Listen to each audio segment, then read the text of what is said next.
మన జీవన ప్రయాణం సవ్యంగా సాఫీగా సాగిపోతూ ఉండాలంటే ఎప్పటికప్పుడు మనకు ప్రాణవాయువు పుష్కలంగా అందుతూ ఉండాలి. మరి ప్రాణవాయువు చక్కగా అందాలంటే అందుకు మన ఊపిరితిత్తుల ఆరోగ్యం చక్కగా ఉండాలి. అయితే ఇవాళ ఎటు చూసినా కనిపిస్తోన్న కాలుష్య మేఘాలు మన ఊపిరితిత్తుల్ని కసిదీరా కాటేస్తున్నాయి. సాధారణ ఆస్తమా మొదలుకొని ప్రాణాంతక నిమోనియా వరకు ఎన్నో రకాల సమస్యల్ని తెచ్చిపెడుతున్నాయి. కాలుష్యంతో మన శ్వాస వ్యవస్థకు ఎదురవుతోన్న సమస్యలేమిటో, వాటిని అధిగమించేందుకు ఎలాంటి నివారణ చర్యలు తీసుకోవాలో డాక్టర్ని అడిగి ఇప్పుడు తెలుసుకుందాం.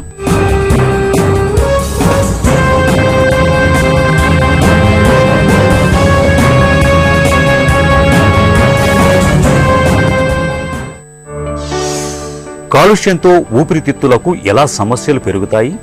ఈ వాయు కాలుష్యం అనేదండి ముఖ్యంగా ఇండోర్ పొల్యూషన్, అవుట్డోర్ పొల్యూషన్ అంటాము. ఇండోర్ పొల్యూషన్ వచ్చేసరికి మనం మామూలుగా ఇళ్లలో చూసే పొల్యూషన్ అండి. ముఖ్యంగా పల్లెల్లో ఇప్పటికీ కొంతమంది కట్టెల పొయ్యితో వంట చేసేవాళ్ళు ఉన్నారు, కిరోసిన్ పొయ్యిలతో వంట చేసేవాళ్ళు ఉన్నారు.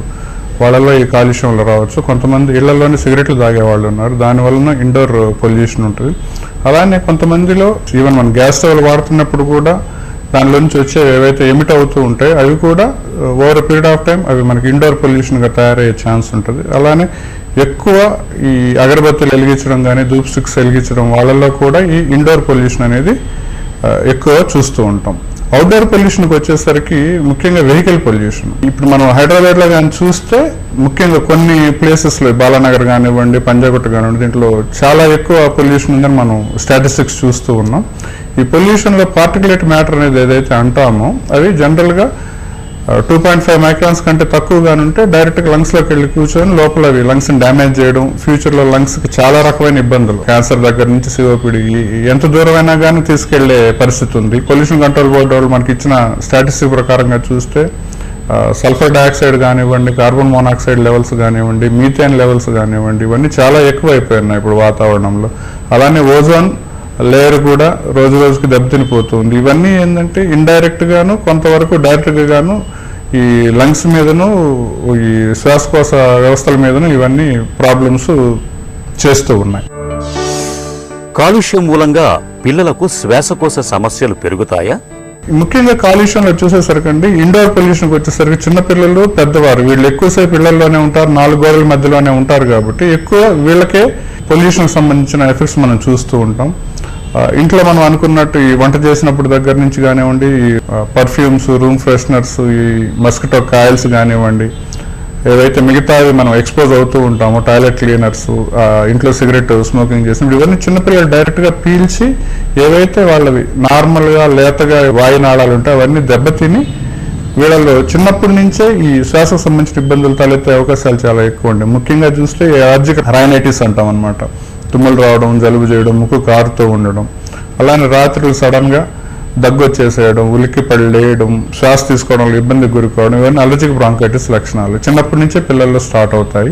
అలా ఎక్స్పోజ్ అవుతూ ఉండే కొద్దీ ఇవి గ్రాడ్యువల్గా ఏంటంటే క్రానిక్ బ్రాంకైటిస్లోకి కానివ్వండి, లేదంటే లంగ్స్ ఇమ్యూనిటీ దెబ్బతిని డ్యామేజ్ అయిన దానివల్ల ఫ్రీక్వెంట్గా న్యూమోనియాస్, ఫ్రీక్వెంట్గా రెస్పిరేటరీ ఇన్ఫెక్షన్స్ పిల్లల్లో రావడానికి చాలా వరకు ఇవి కారణాలు అవుతూ ఉన్నాయండి. కాలుష్యంతో శ్వాస వ్యవస్థకు ఎలాంటి సమస్యలు ఎదురవుతాయి? ముక్కు దగ్గర నుంచి గాలిలో గొట్టం మొత్తం లంగ్స్ ఎండ్ వరకు ఏవైతే ఉన్నాయో అన్ని ఎఫెక్ట్ అవుతాయండి. మనం రెస్పిరేటరీ సిస్టమ్ గురించి తీసుకుంటే మిగతా చూస్తే బాడీ మొత్తంలో ప్రతి ఒక్క భాగం, ప్రతి ఒక్క ఆర్గాను ఈ పొల్యూషన్ వల్ల ఎఫెక్ట్ అవుతూనే ఉన్నాయండి. సో ముక్కు దగ్గర నుంచి తీసుకుంటే మనం అలర్జిక్ రైనైటిస్ అంటాం, తుమ్ములు బారిన పడడం, కొంతమంది ముక్కు కారిపోతూనే ఉంటుంది, ముక్కు దిబ్బడ అంటారు. ఇవన్నీ స్టార్టింగ్ స్టేజ్ అండి. దాని తర్వాత లోపలికి ఇన్ఫ్లమేషన్ పెరుగుతూ ఉండే కొద్దీ, డ్యామేజ్ పెరుగుతూ ఉండే కొద్దీ అలర్జిక్ బ్రాంకైటిస్ అంటాం, మ్యూకస్ ప్రొడక్షన్ ఎంతసేపటికి ఫ్లమ్ తెమడ వస్తూనే ఉంటుంది అనమాట. మనకి ఏదో ఓటబాయిలోంచి వస్తూ ఉన్నట్టు వాళ్ళల్లో ఈ ప్రాబ్లమ్స్ ఎక్కువగా ఉంటాయి.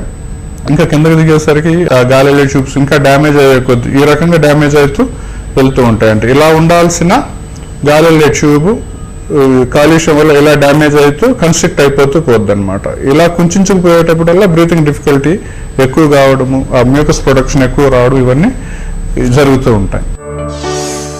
కాలుష్యం అనేది ఆస్తమాకు ఎలా దారితీస్తుంది?